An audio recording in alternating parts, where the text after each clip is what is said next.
Hi, Chiara. Hi, Don Angel. How are you? Good, thank you.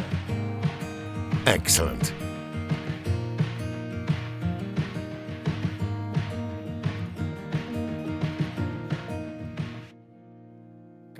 Dearest Salesian family of Don Bosco, in the light of our pedagogy and spirituality, this year we want to rediscover the lay dimension in our charism. I am happy to greet you, and indeed I was thinking of you, because this year I want to dedicate the Strenna to all of you, boys and girls, because you are the good yeast that makes the bread of the human family, the bread of the kingdom of God, grow and become tastier. And Jesus said again, "To what can I compare the kingdom of God? It is similar to the yeast which a woman took and mixed into 3 measures of flour until it was all leavened." The yeast works silently.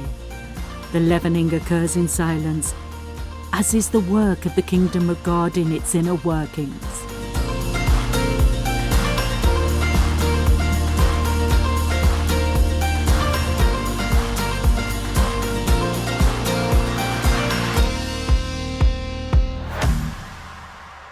We are a community of people from different social backgrounds, walks of life, professional profiles, and our work is here today.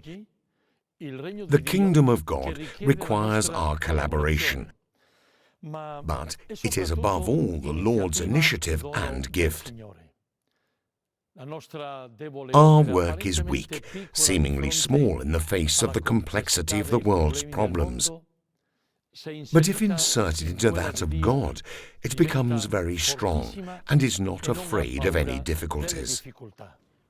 We can say, therefore, that the kingdom of God is like this. It's a humble reality, apparently insignificant, and to become part of it, one has to be poor of heart. And do not trust in your own abilities, but in the power of God's love. Do not act to be important in the eyes of the world, but precious in the eyes of God, who prefers the simple and the humble. Reality, a kingdom of God that germinates in the world amidst lights and shadows, a reality that is true, filtered, sought after, rejected. We love it and it frightens us. We live here.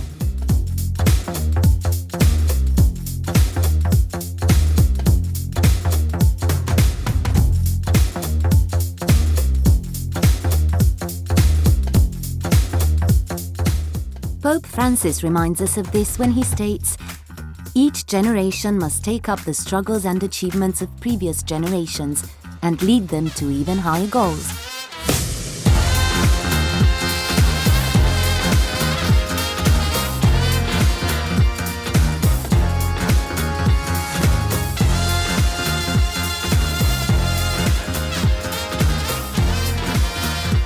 The good, just as love, justice and solidarity are not achieved once and for all. They must be conquered every day.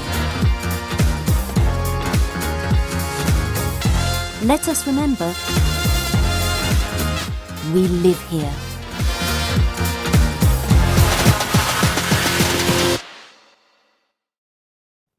We cannot leave to tomorrow the good we must do today.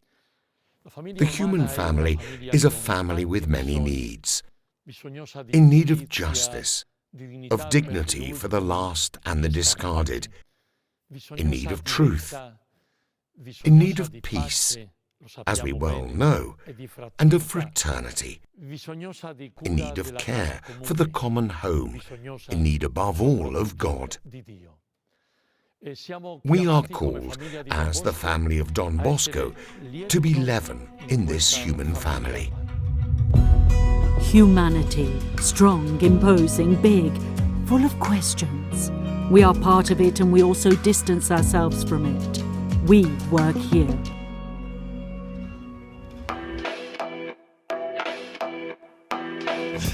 My name is Eric Ponce. I was born in Ciudad Juarez, Mexico, one of the most violent cities in the world. My mother was a pollera. She helped sneak undocumented people across the U.S. border. And my dad was a drug dealer.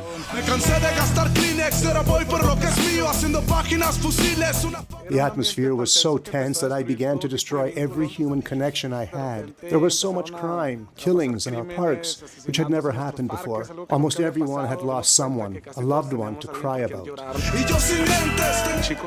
There were boys in the streets starving, willing to do anything for a meal. They take you to expensive bars, buy you drugs, and then threaten you. You like this life? Then pay for it. Massacres and shootings, they would mistake you for someone else and just kill you. That's what happened to most of my friends. Many of them are dead. Others are in prison.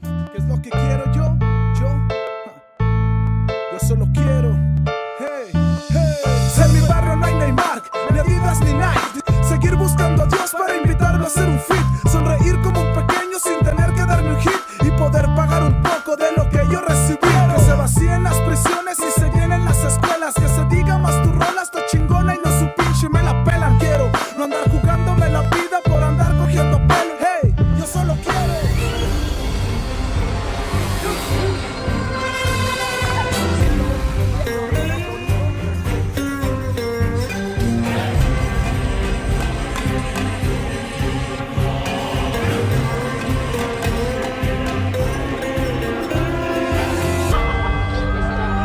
Siempre he estado como muy alejado de la religión.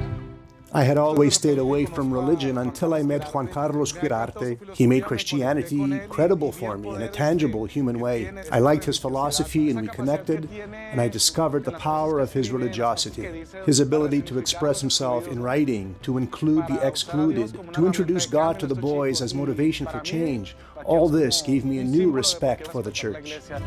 Claro que yo creo en Dios, lo sé porque Él nunca me abandona. Una prueba, sobrevivo en una guerra que invadió mi zona. Claro que lo siento y si lo siento es a través de las personas, como el padre Quirarte que utilizó mi arte para mandar mensaje para el Cersai. Él perdona al que ha pecado, lo que me pudo enseñar. Un futuro pesos chicos no los vino a apedrear, al contrario les dio sueños para que puedan progresar. Que la luz me lo acompañe donde quiera que la lucha Él vaya a continuar. The ultimate goal of Don Bosco's mission is, together with the salvation of his boys, the transformation of society. Without the laity, how can we reach there? The Church has need of lay people and of the lay vision, to speak the language of humanity, to live humanity. I grew up in the courtyard of the Silesian Oratory of Andria. I owe a great deal of gratitude to the Silesians, first of all for having accompanied me through all the stages of my growth to the point of bringing me here today to be the first citizen of a great reality in Puglia. I am grateful for the joy they transmitted to me, for their patience, for their humility, for having accompanied me even through difficult processes of growth, for having been discreet by my side, making me realize what I could really do with my life. But that experience was not confined to the courtyard of the Silesian Oratory. There we learned that we had to be salt of the earth. There I learned what it means to be leaven for others. There I matured in my choice to try my hand at the difficult exercise of democracy and the lessons. And today, with this tricolour sash, I feel the weight of a great responsibility to try to accompany my people on a path of rebirth, on a path of cohesion, on a path of care. I have chosen as the motto of my mandate, the persons at the centre, the care of the person starting from the smallest. Don Bosco had such foresight that he understood that he had to be there by the side of the boys, that he had to humbly ensure in such a way that they felt safe, that they felt they were in a harbour, where they could truly build even on their frailties the richness and beauty of their lives. Don Bosco, the Salesians are hope for us, for many. And also, as a local administrator, I would say that hope is indeed what our communities need. Hope that is joy, hope that is simplicity, hope that has content, hope that has a vision. We cannot just be looking at what's happening every day. We must build these seeds of hope, but do it with human hands, do it with the heart that beats, with the heart of people who are aware of how much good there is in the world that must be rediscovered, that must be uplifted, that must truly become a testimony for many and many other generations. Thanks to the Salesians, thanks to the young people around the world who, around the name of this saint, are betting for better communities. Don Bosco did not engage in politics, but he can speak to all the representatives of the various levels of government because his commitment was clearly oriented towards the good of his boys. Our common voice can find access and a listening ear far beyond confessional boundaries if together we embody the same zeal today. Living for God means, I think, having an attitude of seeking all that is rich in humanity. For only that which is fully human is divine, can be holy. The layperson is a Christian who sanctifies the world from within, who works at the creation and construction of the invisible kingdom of God, like a sachet of yeast. Holiness, distant, dreamt of, difficult, sought after. We try and feel like giving up. We fall, we get back up, and we try again, here. It was the 24th of June 1855, and at the oratory it was a double celebration. It was a great sunny day. The whole of Turin honoured and celebrated the city's patron saint, but it was also Don Bosco's feast day. The night before, he told his boys, "Tomorrow you want to make a feast for me and I want to thank you. On my part, I want to give you the gift you most desire. So each of you take a card and write on it the gift you desire. I'm not rich, but if you do not ask me for the royal palace, I will do everything I can to please you." When he read the cards, Don Bosco found serious questions and others bizarre. Some asked him for 100 kilos of nougat to have for the whole year, another for a puppy instead of the one he left at home. Giovanni Roda, a friend of Domenico Savio, asked him for a trumpet like the one of the Bersaglieri, because I want to join the musical band. On Domenico Savio's note, however, he found only 5 words: "Help me to become a saint." Sure, things have changed. Who would say such a thing today? But one thing has not changed. To be a saint takes courage. We have the recipe for holiness. Don Bosco gave it to us, you remember? Cheerfulness, doing one's duties and doing good to others. It is, in fact, a whole program to show us how to be leaven in the small space where God has planted us. Therefore, we all can and must strive for holiness. Without you, we can go nowhere. We know well that Don Bosco, from the very beginning of his mission at Valdocco, involved many lay people, friends and collaborators, so that they could participate in his mission among the young. It immediately aroused sharing and co-responsibility on the part of the clergy, laity, men and women. This is a point of no return, because it is the only viable way today. Do you want examples of lay saints? We are in the background of a great tree that has produced beautiful fruits, from Don Bosco to the present day. We can think of Zatti, Zefferino Namuncarai, and Laura Vicuña.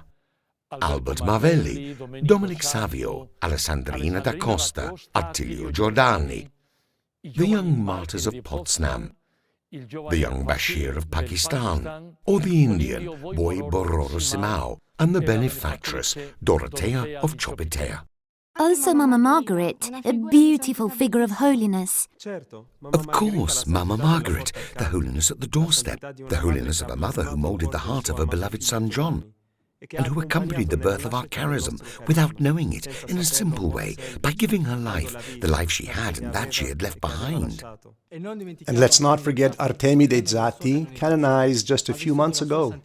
He lived his holiness as a layperson, a nurse, practicing charity in a small village hospital, a model of dedication to his people through ordinary work, having God as the source of his generosity and his faith as the motivating force in his life.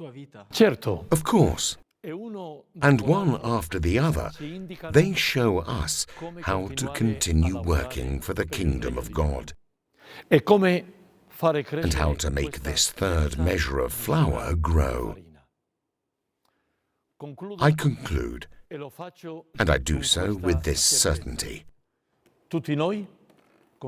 All of us, consecrated men and women, lay men and women of our Salesian family, are committed and want to live with a true educational passion for our young people. And this because we are certain that the leaven is rightly the gospel of Christ, the Lord. It is He, the Lord, who shows us how everything He touches, everything He looks at, is filled with life. It is He who makes all things new. The kingdom of God is always in becoming, always in fermentation, always growing. Real, human, holy. A reality where everyone has their place. And you, dear young man, you, my dear brother, my dear sister of our Salesian family, you father, mother, you educator, teacher, all of you, each one of us must say to each other, what is my place in this reality of the kingdom of God? Del regno di Dio.